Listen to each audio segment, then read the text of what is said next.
be watching it on Friday, but it's a Friday for me, and I'm really happy about that. So, thanks for joining us today on this episode of Demystifying Microsoft Podcasts here with the SourcePass MCOE, the Microsoft Center of Excellence. I'm Nathan Taylor. I lead the team here at the SourcePass Center of Excellence for Microsoft, and we're here to make Microsoft simple, secure, strategic, and scalable for your business.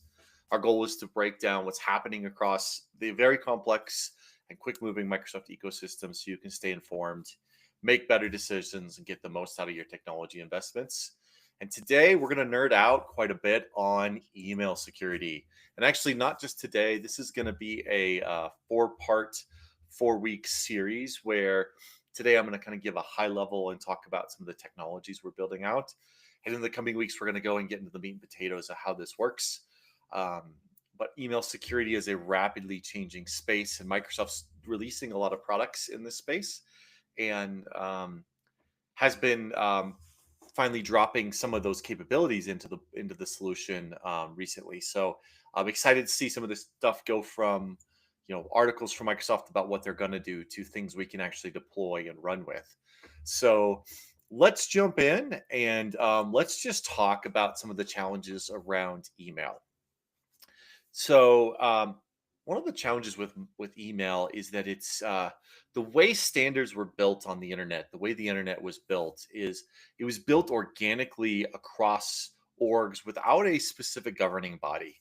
Usually, these were just multiple nerds who were trying to develop, email and websites, and they would build something, and then as things didn't work or things needed to be improved, they'd come out with different versions of those standards. That's why we have HTML4 and HTML5. We're in the 5th generation of the hypertext transfer markup label language website format that all the websites are in, because as the years have gone on, we've wanted to be able to do more complex things. We didn't need to stream video and have all these active websites and have security concerns in the 90s when HTML first started getting used. But today in the 2020s, it's critical. And so these standards have evolved over time. Email flows over a protocol called SMTP, which is Simple Mail Transfer Protocol.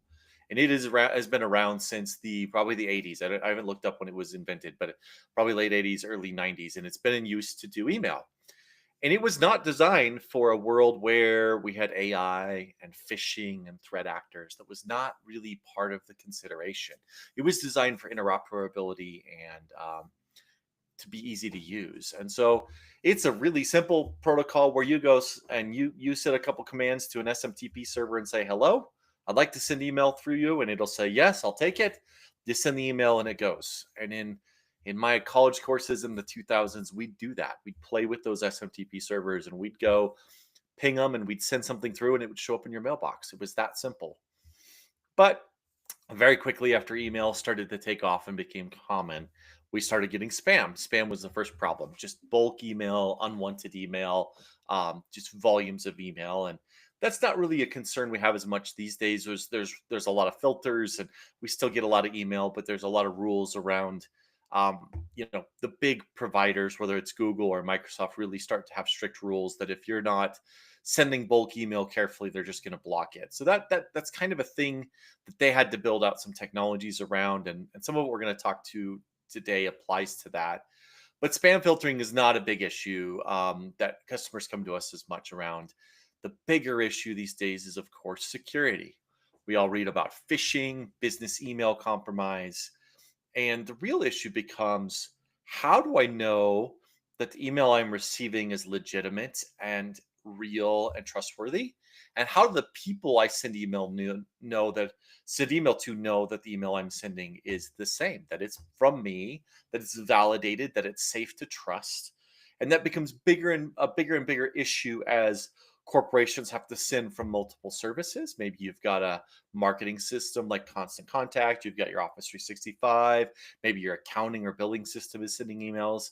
So your customers need to be able to say, I can trust email from these 3 services from these people, but if a threat actor in, Northern Africa decides to send email as my business, I don't want that to be accepted because that's not me. That's not my legitimate email. And so Obviously, there's a lot of capabilities that have been built up over the years around these email filtering products. Um, and we're a big Microsoft shop, so we really are big believers in the Microsoft Defender for Office 365 product. And so today we're going to start with that, and then we're going to kind of buzz through a bunch of technologies that are involved here. And in the coming weeks, we're going to go ahead and um, talk about a number of different other solutions that are involved with that. And so let me get my window pulled up here and pull this in. I'm going to kind of dig into a lot of nerdy topics today. So, full on nerd alert. What I'm going to come with today is very deep and nerdy. We will share a bunch of links to this. In the coming weeks, we'll continue to be nerdy as we jump into some of this stuff. But I want to share just some of the technologies we can help you enable on the Microsoft side to really drive some of these capabilities. So, as I mentioned, Microsoft Defender for Office 365 is our hero SKU here. This is a solution built into the Microsoft stack. It's included in a lot of the licenses, license bundles that a lot of our customers use. And so it's a great solution. We're big believers in the capabilities it adds. And we'll kind of walk through what's involved here. The idea behind this is Microsoft's integrated email filtering for phishing, for viruses, for spam, and but it does take some configuration. And so we'll start here, and then we'll move on to some of the topics of what the underpinnings of this are. So let's scroll down to the solution and pricing. I think that's kind of where a lot of people want to start. Defender for Office 365 comes in two plans: Plan 1 and Plan 2.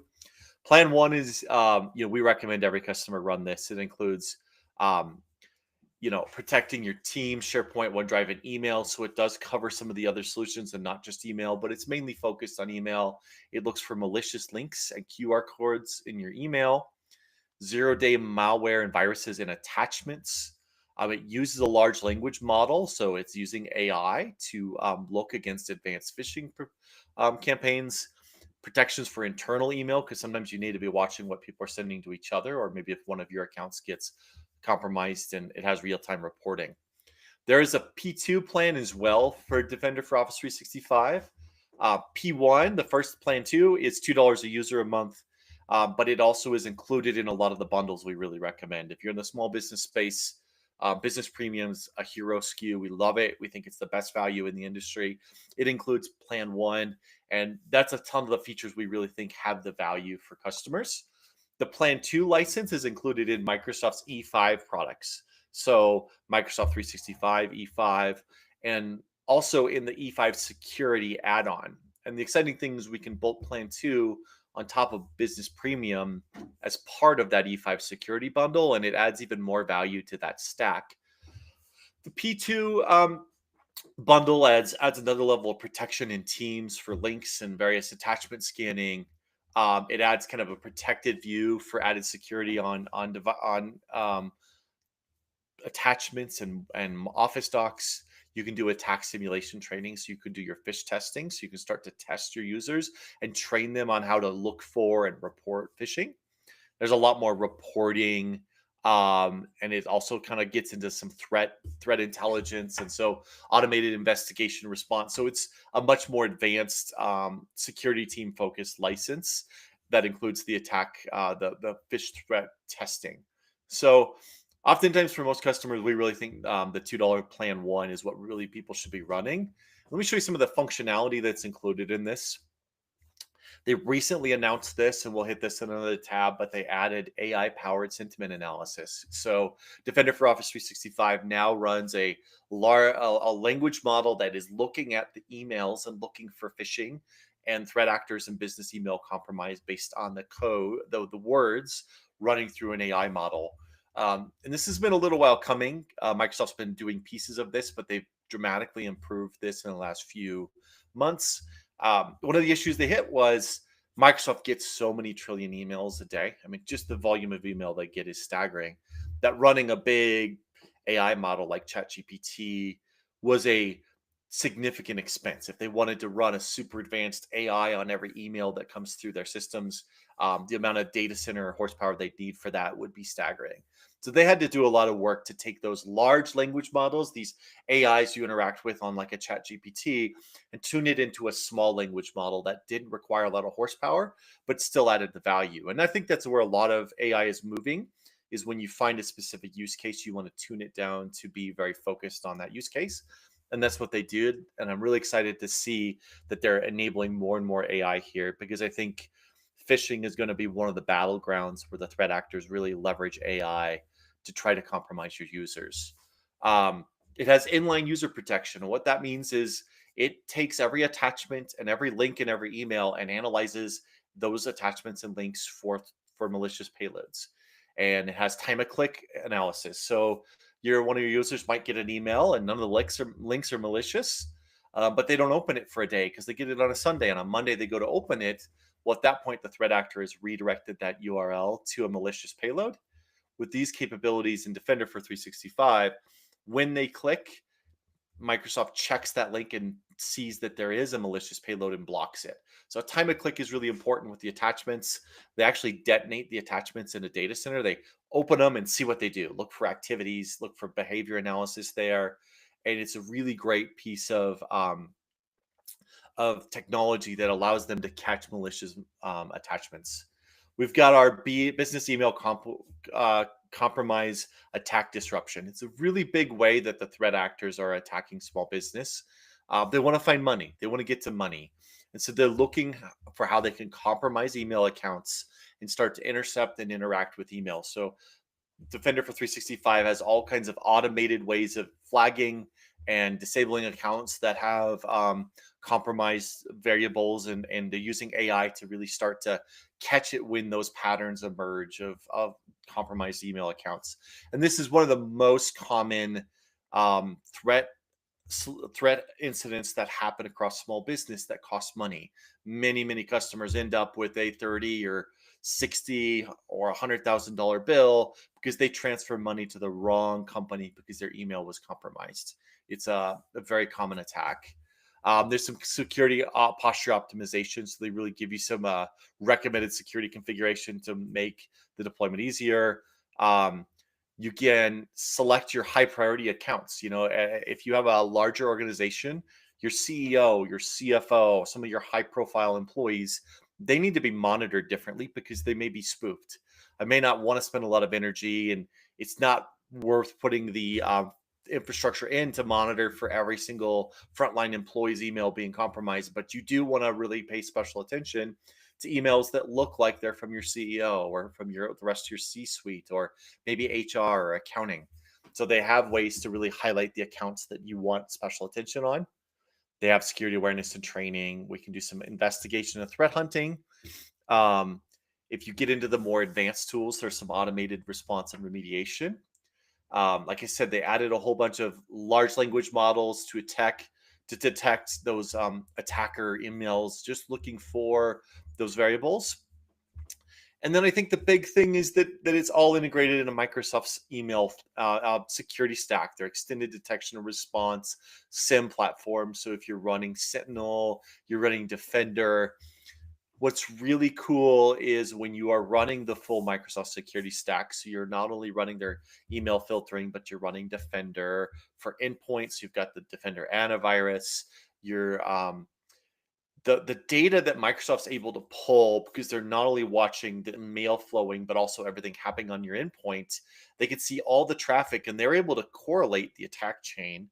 And it gives them this ability to use AI and behavior analysis to catch the flow of incidents. And I'm seeing some really cool things where maybe an email came through and the filter didn't catch it, but then the Defender for endpoint noticed that the URL ended up going to a compromised website. And so that integration across the stack is really valuable if you are investigating an incident. The ability to see the entire flow of when the email came in, when they clicked on the link, where did the link go, what payload was on there. It's a powerful tool and really gives you a lot of confidence in what's protecting you on that product. So we're big fans of this product. We have a whole engagement where we deploy it to be according to our best practices and Microsoft best practices and help you get it enabled. Like I said, Microsoft's adding these really cool layers of of adding large language models, AI, to their email filtering. And there's a whole article that came out here on what they're doing here. Um, and we'll post links to this at the end of the show. We'll have links to all these articles I'm referencing. But you can kind of see here the mail flow. It comes in and they run it through a threat detection, which is machine learning models, threat feeds, antivirus engines, DMARC, spoof impersonation. It's looking at all the data points it can to understand how likely the threat is there. Then that gets loaded into a large language model and a small language model. So they have these different language models that look for different things. Maybe one looking for phishing, one for business email compromise. They run it through all that. They give it an intent analysis, and then they give it a classification and put that all into the metadata on those emails. And if the emails are safe, they deliver them to your users. So really great article to read through. All kinds of information about how Microsoft is leveraging AI to really improve the security of this product. And I think it's a big step forward that we're really excited to see. So that's the Microsoft Defender for Office 365 product. Again, we have a whole solution around deploying that for you and can help you dial that in. It's included in Business Premium, which most of our customers are running. A large percentage of them are. And we hope that if you're looking at a solution, this is one of the big values of that Business Premium license. But if you're not on Business Premium, maybe you're running Business Standard and budget's tight, we can bolt this solution on for $2 a user. So lots of options on how to get access to this. Now, I want to bring up a topic before I move on to my next section about third-party email filters. When viruses and spam and those sorts of things first became a thing, we were still running Exchange servers online back in the small business server days of the mid 2000s. Everybody had an Exchange server running under a desk or in a closet in their office, and phishing and spam especially phishing was less of an issue, but spam and viruses were a big deal.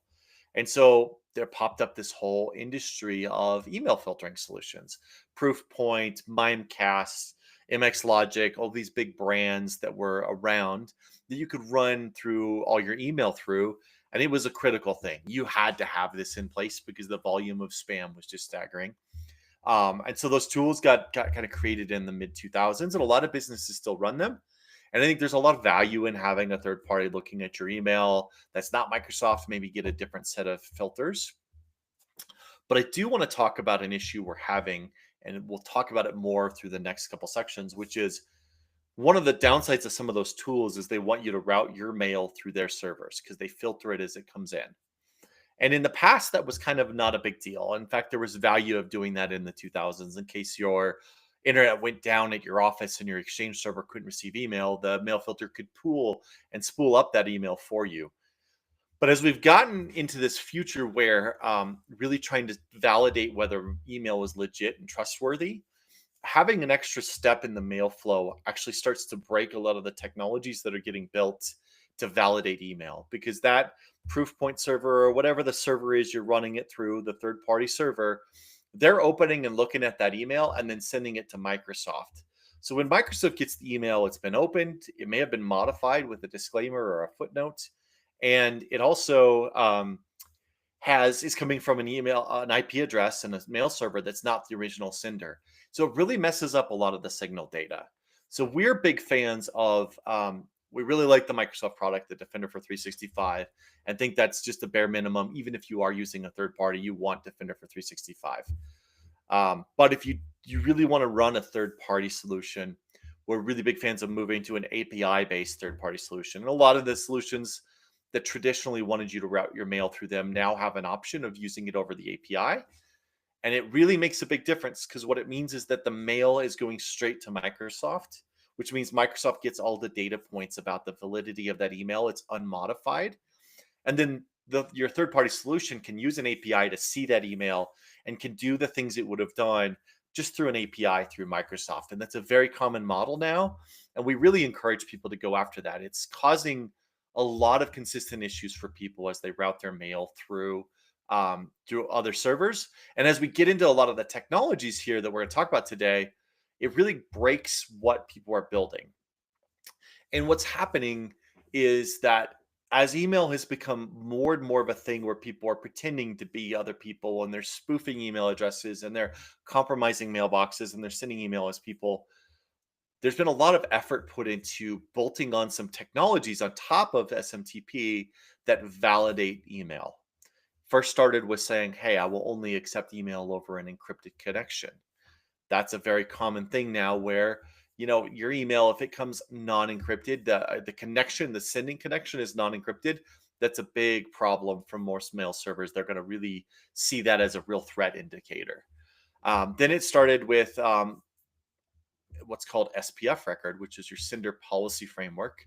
And an SPF record is how we go validate that these are the services that are allowed to send as us. So I'm sending as Office 365, and I also have a MailChimp account for marketing, and I have a billing account that sends billing invoices. You put those data points in your SPF record, and receiving email servers now are more confident if they receive email from those three services. Then we added what's called DKIM, which is domain keys, identifier. I'm going to fail at this. I've got it up here in one of my other tabs. We'll get to it. But I forget what the acronym stands for. But what it really means is that the email is signed. When it's sent, they cryptographically sign the email and put that signature in the email. And when the receiving server gets that email, they can go check the body of the email, check all kinds of variables, and compare it to the signature. And if it matches cryptographically, then it's validating that it's legitimate and trustworthy email. It's another data point. Then you bolt on top of that a technology called DMARC. And we'll go into that in a second. DMARC then becomes kind of the authority behind SPF and DKIM. And it basically says, hey, I've got my DKIM and SPF pretty well dialed in. If an email's failing those, do not trust it, delete it. If it came from me, I guarantee you that it'll have SPF and DKIM. And so it's a way to really validate your email going outbound. And so um, that's where a lot of our conversation is going to be in the next few weeks is the validation side is where a lot of new technologies is coming out. And as you um, implement those on your system, it really helps your company not really stand out and make sure that the email you're sending gets delivered properly. As you add more and more of these technologies to validate your email, then the recipients can really trust that mail from you is trustworthy, and it makes sure your email gets through. And as we raise this standard of email validation across the industry, then the filters are able to start to lock down what they trust. And we're already starting to see that where I'll show you an article here in a second, but where Microsoft and Google, I think it's this article here, Microsoft, Google, and Yahoo are starting to put really strong restrictions on any senders that they see as a bulk sender, a sender sending more than 5,000 emails a day, sending to Yahoo, Google, or Outlook. If they don't pass DMARC and are aligned with SPF and DKIM, they're not going to accept it. They also want a unsubscribe link in the email, and they want to handle bounces properly. There's a few other very technical backend things. And if your company sends out a lot of email, it's worth spending some time on this, and we'll go deeper into how we can help with this. But the reality is, you as a business, if you don't have DMARC and DKIM in place, it's a real problem for your business. And so I'll show you how you can look up some of this. You can go to mxtoolbox.com. This is something anybody can do. It's free to use. It's just a website, and we're going to use we have a demo tenant we test things on, and so you can come here and you can do an MX lookup, and it helps if you type the domain properly. It works a lot better. You can see here that we've got our MX records. These are the records that tell the internet at large where to send email for us. And so these are going to Microsoft, but I can drop this down. I can do other checks. I can come here and I can look at the SPF record. And the SPF record basically tells the world who's allowed to send as me. Right now, that's protection.outlook.com. That covers all of Microsoft servers. And so I'm saying if it doesn't come from this server, it's probably not me. I can go look at DMARC. Do we have a DMARC record published? We do have a DMARC record here. There's a lot of details here. This is very technical, but basically this is saying if it doesn't align with our SPF and DKIM, then you should reject it. Don't accept mail from us that doesn't align, and send us a report at these two addresses so we know where you're getting fake email from. Um, there's a whole DKIM solution. This won't work very well because I've got to pull in the exact lookup details, so that's not going to be worthwhile. But it's a real these are the technologies that are underpinning what Microsoft's doing on and the broader world is doing to validate email. What's coming now is Microsoft's taking it to the next step. So we've got our SPF, DKIM, and DMARC, which have been around for a number of years. There's some new technologies coming out. We'll start with some of the outbound email because that's actually where a lot of this lands. Is now we're going to talk about kind of some of the things that validate your email, and then they also apply to inbound. Then, so inbound email, we DNA sorry Dane SMTP Dane with DNSSEC is a way of validating mail coming and going, that it can validate the security of the server sending. And so it's another way for your email to come through with an extra check mark. It's that idea of like, the seal of approval. This is a certain that this email is legit. And Microsoft enabled this on their systems in the last couple of years. They've been starting to enable it, but it wasn't until July of last year that you were able to do it for inbound. It was working for outbound email for quite a while, but inbound just became something that you could enable with these MX records. Microsoft's changing from the protection.outlook.com to these mx.microsoft.com domains. And this is a big change. We've been running with protection.outlook.com domains for a long time. And you can see here, there's a whole article. We can post a link where you get this new mx.microsoft.com domain. And that really starts to build out the security on what you're sending and receiving for Microsoft. And so you run this and you end up getting a generated mx.microsoft.com SMTP MX record. You put those in place. It allows inbound emails to validate that they're sending with Dane for DNSSEC, and also your outbound emails that are also more validated. DNSSEC is a topic we'll touch on as well. The idea behind DNSSEC is it is a way for your domain to be validated on the internet that the DNS records for it are secure and trustworthy. And this is something that's been around for quite a while, but it's becoming more and more crucial for different technologies that are getting built out. And I think is really an important security step for most customers to start to enable DNSSEC. It's usually not hard to enable it. Cloudflare, GoDaddy, it's just a checkbox and they build out all the infrastructure for you and you're off to the races. But you have to go check the box. You have to enable it.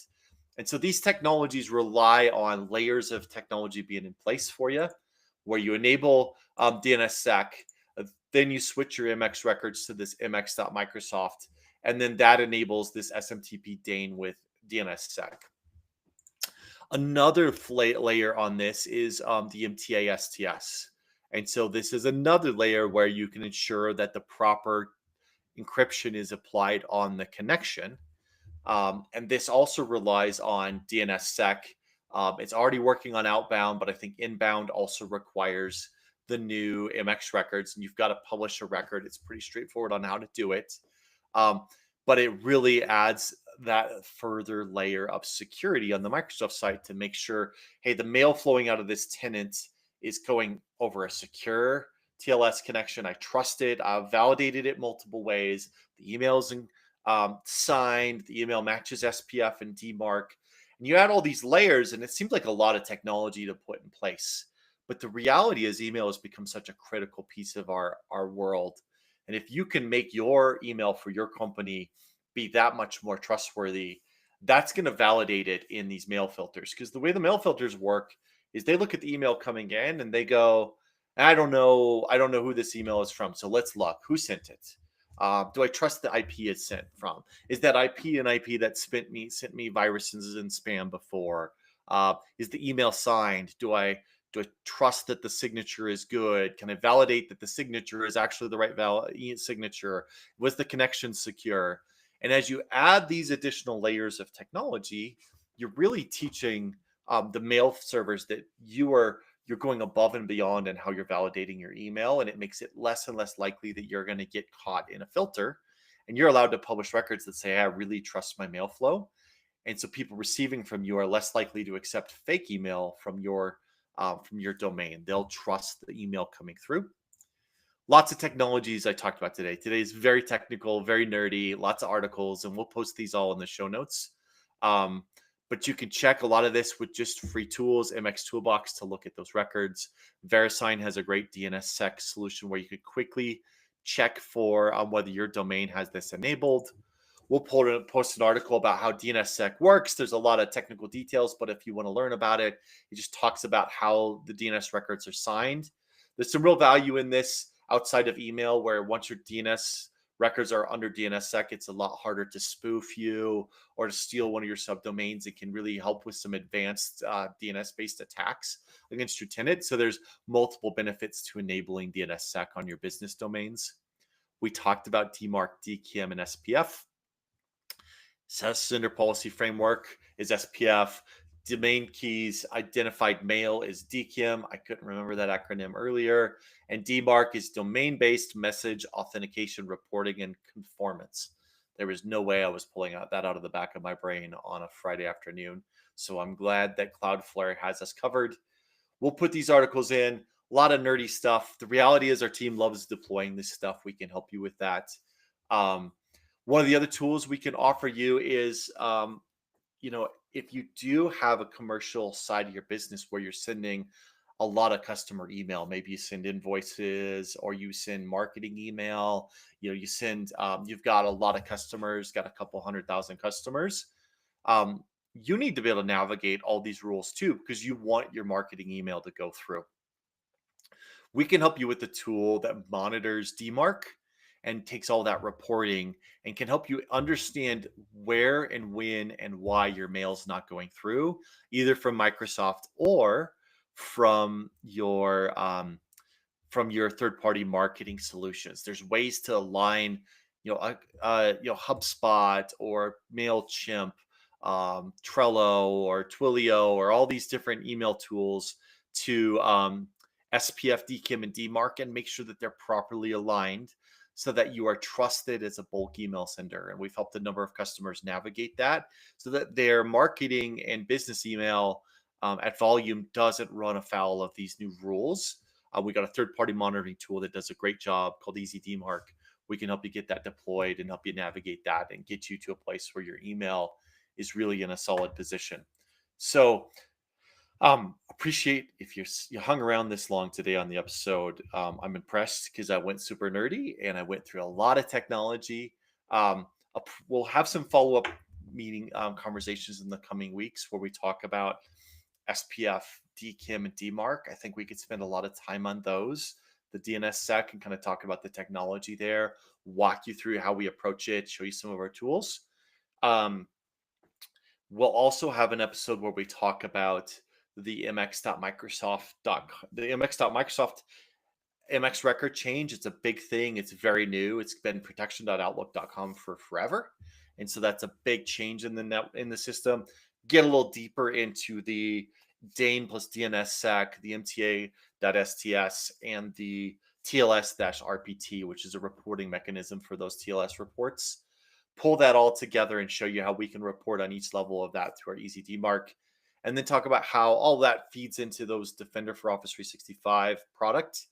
And this is all wrapped up for us in our email security solution, where we build out all this functionality for you and make sure that you're good to go, that you're on the right path to have your work email, your marketing email totally dialed in for all the changing technologies, and make sure you're not caught in the mail filters that are out there. And we also, want to mention that we offer a free Office 365 security assessment. It's one of our processes where we can do a quick security assessment, and then we'll do a deeper paid engagement on that as well. And so reach out to our team. We do have a landing page where you can get more information about this. So go to our website at sourcepassmcoe.com/resources/podcast.